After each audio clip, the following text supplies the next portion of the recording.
Hello and welcome to Memorial Stadium in Bloomington, Indiana, home of the Indiana Hoosiers and the loudest music in the Western Hemisphere. I am Tom Moore. He is Tony Gerdeman. Kevin Noon is behind the camera running the show. He can't hear me.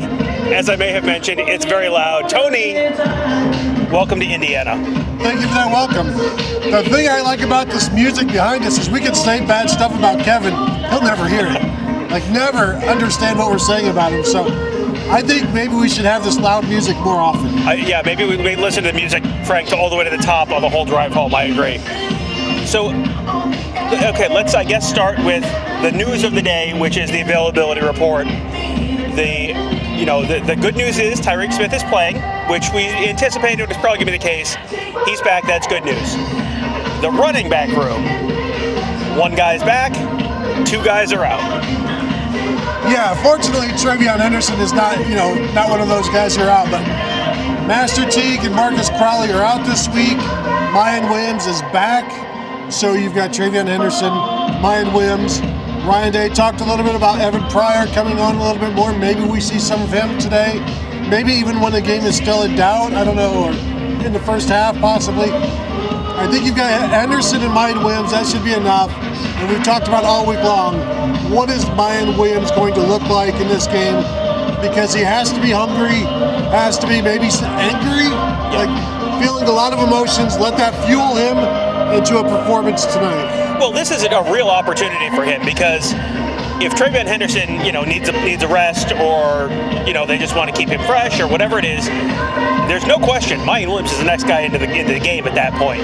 So there's no, this is your opportunity. If you feel like you deserve more carries, you are going to get an opportunity to show it tonight. And is that 10 carries, that 12 carries, that 15 carries, whatever that number is? If you feel like you deserve more carries, you'd better do something with your opportunity tonight. Tom, Indiana has not given up a 100-yard rusher. I could see two tonight for Ohio State. We were talking on our, yesterday's pregame show or preview, taking some questions, and the over/under on Mayan Williams carries was 10.5. We both went over. Yeah. For reasons. Sometimes we know things before they happen, every once in a while.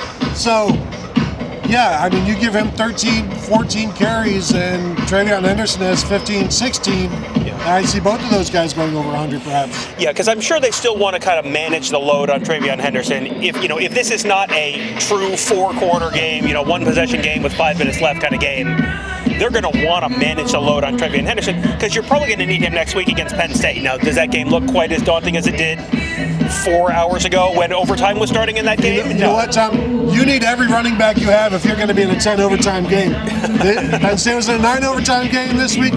Now Ohio State has to prepare for that. Like, what are we going to do if we're in 9 overtimes, 10 overtimes? What are our best 15, 16 2-point plays? Yeah, that was a masterpiece. I have no words. That was a no words, only emotions game. Jackson Pollock masterpiece, perhaps. We got a little bit of a late start today because it was like we were at the hotel, like, well, we'll watch the end of this game, and it wouldn't end, and it wouldn't end. But we also couldn't look away. We had those like solar eclipse viewers where it's like we don't want to look directly at this game, so you got to look through backwards. But yeah, it was like watching a person trip and try to catch themselves, and you're just like, oh, come on, catch yourself, and then eventually they fall down all of these stairs in the stadium. Yeah, so back to the running backs. Yes. Yeah, I don't think I see 200-yard rushers for Ohio State tonight, but I do think you get one for the first time against Indiana this year. But I do think you're also going to have a big passing game component tonight because we still don't have an update on the two top corners for Indiana who are both sort of like listed as questionable. Tom Allen said earlier in the week, like, well, they're getting some work in, which doesn't sound like they're practicing and they're taking every rep with the ones like you would sort of be hoping if you're Indiana. So there are going to be probably some opportunities in the passing game. Indiana really hasn't played a team with a passing game like Ohio State at this point, and you may be able to hit the big stuff in the passing game, especially if they're missing one or both of those guys, and then that opens up the run because I'm sure they're going to be trying to stop the run. Yeah, and it's overcast right now. The flags above us are blowing a little bit. The flags on the field goal post aren't blowing at all. They're just flat. So it looks like right now good conditions to throw the ball. The wind's only going to die down more as the night comes on. So it's setting up right now for a good passing game. And as we've seen before, they can throw the ball in the rain, in a little bit of rain if they need to.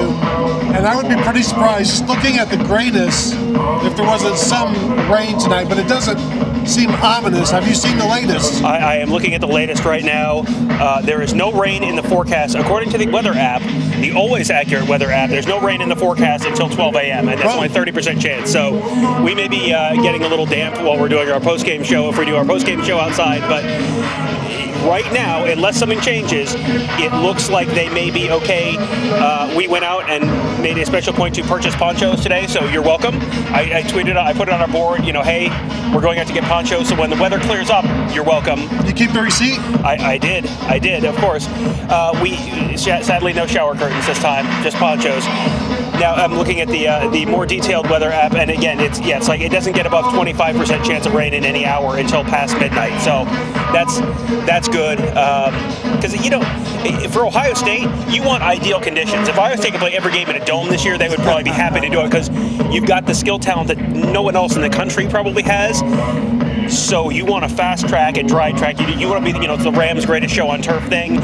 You don't want to play outside. You don't play on slippery grass. You don't want to play on your slippery turf at home. You want to play on a fast, dry track, and it sounds like it should be more or less that tonight. About 50 degrees around kickoff, 52, something like that. It's going to be nice football weather, as ideal as you can get when the skies look like they do. I don't think anything will be impacted. And so while it's not in a dome, it's still ideal football weather, and it's crisp, and it's not too hot. It shouldn't be any cramping or anything like that, even though the Buckeyes have had a week off, so maybe they've gone a little soft. Yeah, I assume they've been drinking water, so it should be okay. Do we, Producer Kevin, are we in a spot where we have questions? No, we don't have a lot of questions. Okay, well, we can keep chatting a little more. We have a few, I guess there's a few kind of interesting things to keep an eye on for Ohio State on defense tonight. One is the return of Tyreek Smith in the defensive line. Haskell Garrett, which Haskell Garrett was someone who we had sort of wondered. Ryan Day said earlier in the week, Haskell Garrett is fine, Cam Brown is fine. Neither of those guys were on the availability report. That to me, this is a very bad Indiana offense, but this is kind of the first time you're sort of seeing more or less the whole Ohio State defense together. So it should be, if this defense has taken the steps that you feel like they've taken in the last month or so, this should be a fairly dominating performance. I am interested to see if Cameron Brown starts tonight, because if he does, that tells me a lot. It tells me he's been healthy for a little while now, and he's performing well in practice. I think he is Ohio State's second best, maybe even best corner, because we don't want to give Denzel Burke too much. He's still a freshman, makes some mistakes here and there, one or two. But Cam Brown has been outstanding when he's been healthy. Severn Banks, not so much. So I think the hierarchy is Cameron Brown, Denzel Burke in there, Severn Banks as that third guy. I do think they will rotate. I think you'll continue to see that. Can a younger guy get in there right now? I'd probably not at this point, but there are other opportunities for all of the young defensive backs. And this is going to be the first time we've really seen this at full strength. And I'm looking forward to it because they performed well against Maryland. That was going to be the first big test. Yeah. This is a different test, but still, you got to keep building, get more confidence, make fewer mistakes. Denzel Burke made some mistakes against Maryland. This is an opportunity to play a clean game, take advantage of it. And, on the front end of that defense, the defensive line, it feels like this is a game where you should pick up at least a few sacks. You should have 2-3 sacks in this game at least. Indiana has given up, I believe, 10 over the course of the first 6 games of the year. So, their offensive line isn't terrible, but it's not a great offensive line. You would figure if Indiana's not able to run the ball, and I don't think they're going to be able to run the ball, you get yourself in a lot of behind the chains kind of plays where you get a little more predictable. You can. This is the defensive line Ohio State's going to have all year, and this is how they're going to play. Who's going to beat them? And we talk defensive backs, we talk defensive line. Let's meet in the middle here. Let's talk linebackers for a minute. this is another week where you haven't had Cody Simon is not on the availability report. He was sort of banged up and just sort of maybe a little limited earlier in the year. You would assume coming off that week off, this is as healthy as you're going to be at any point in the middle of the season. So you assume that this is a week where you're going to have more or less your full contingent of linebackers healthy.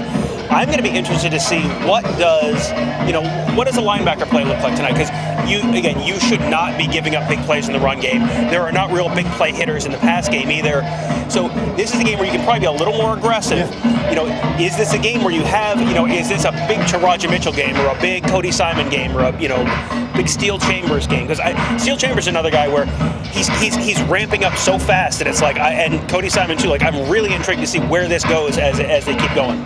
And you can ask them to be aggressive, because Jack Tuttle's not really the make you miss kind of guy. So if you shoot up the middle, you come from the edge, he's not really going to spin out of it, make you pay. So I think, and neither are the running backs really. Yeah. You can afford to be aggressive if you want to create some havoc, create some negative plays, create a 2nd and 12 rather than just allowing a 2nd and 8, something like that, where you get Indiana on their heels. And so there's going to be a balance. Like, do they need to be aggressive? Maybe not, but they want to be, and it could create some issues for Indiana's offense and really just set the tone for the entire team. Yeah, and on the offensive side of the ball, the line. We've talked about running backs. We've talked we've talked all about the defense. Let's talk about the offensive line for a minute. You've got your 5 starters, but you've also got Matt Jones. The rotations in the offensive line has been unlike anything I've ever seen before. You had in the Jim Tressel era, they would play the starters, and then there would be the one drive in the second quarter where they just did a full hockey-style line change, and it's like now all the backups are in there, and you have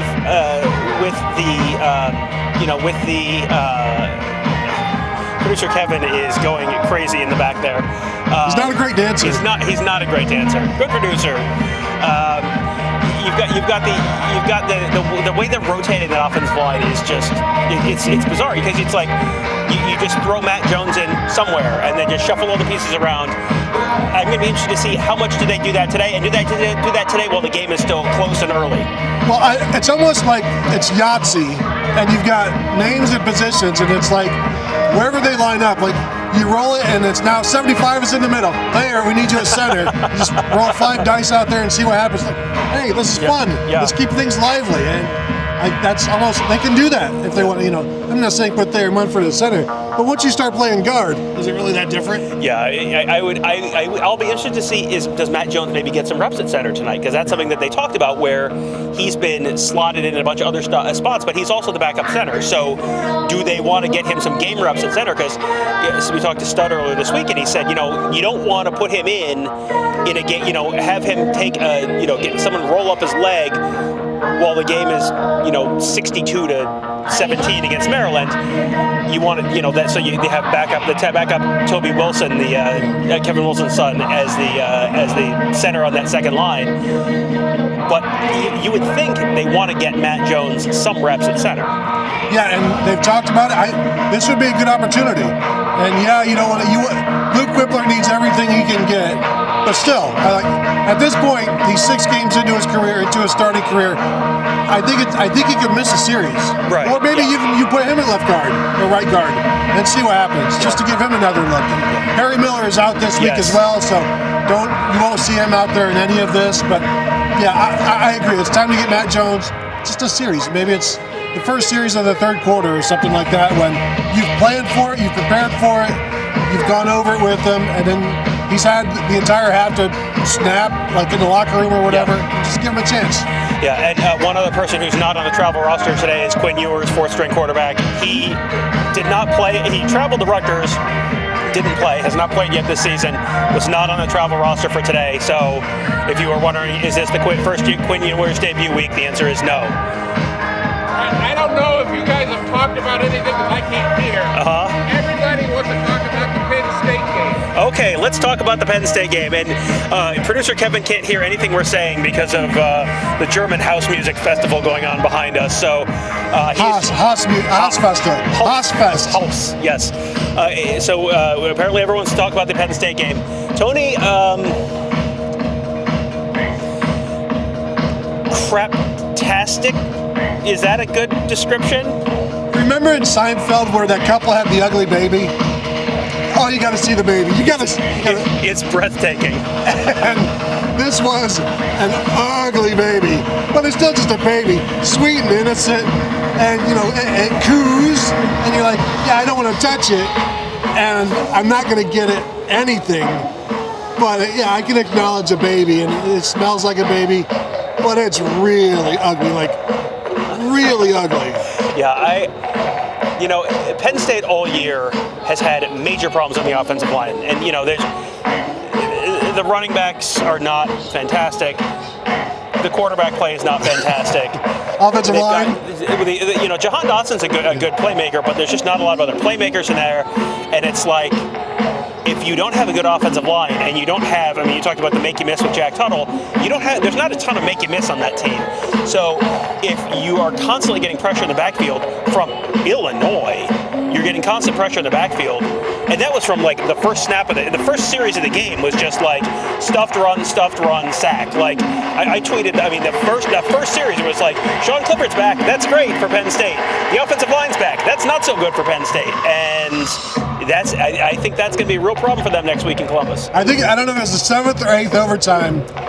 You were like, you said something like, "Oh, come on, please do it." And I'm like, "Do what?" He's like, "I don't care.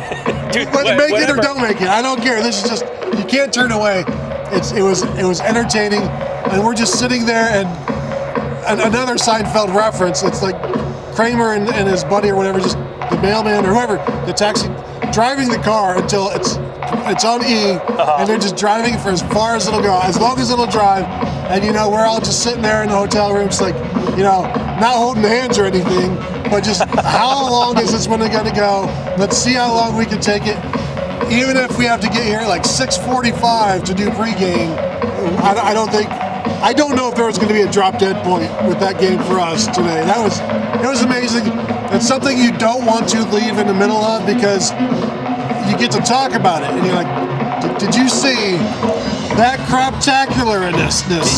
Did you see just play after play where you're 3 yards away? It was so hard for them to go. It was like, 6 plays in a row where you're 3 yards out and no one gets, and it's like, guys, quarterbacks missing wide open guys. Brandon Peters airmails a guy in the back of the end zone who's covered by 2 people when he's got a guy open in the flat. So many open receivers and no ability to hit any of them. It was. I think people in general don't have an appreciation for how incredible college athletes are, but you absolutely could pull a quarterback off of any school in, say, the Division III, like the Ohio Capital Conference, like Capital and Otterbein and those guys, 100%. Put one of those quarterbacks on the field, they're making like one of the 4 throws in that like back to back. It was unbelievable how bad that was. I think we were walking down the stairwell in the hotel to go to the car. And I said, "Well, that was a great appetizer." And Kevin's like, "Yeah, now I have food poisoning." Yeah, it was. Your food poisoning line. That was a game. That was a game. Of all the things you could say about that game, man, that was a game and a game and a half. That was the food poisoning bowl. Yes. A lot of people want to know, with the lack of running backs, does Evan Pryor maybe see more PT? Yeah, we talked a little bit about this earlier, but does Evan Pryor maybe see more PT tonight? And he was someone that Ryan Day brought up earlier in the week. I assume Ryan Day knew the status of Marcus Crowley and Master Teague when he was talking about that. He absolutely sees more PT in my mind. Unless this game is 31-28 in the fourth quarter. If Ohio State's got a lead of a couple, you don't need to wait for garbage time to play Evan Pryor tonight, because number one, they've talked about the fact that he's earning playing time. You want to give that, if guys are earning reps, you want to give them reps. They want to keep Travion Henderson fresh. They want to keep Mayan Williams was just back after missing 2 games, and he missed one earlier in the year.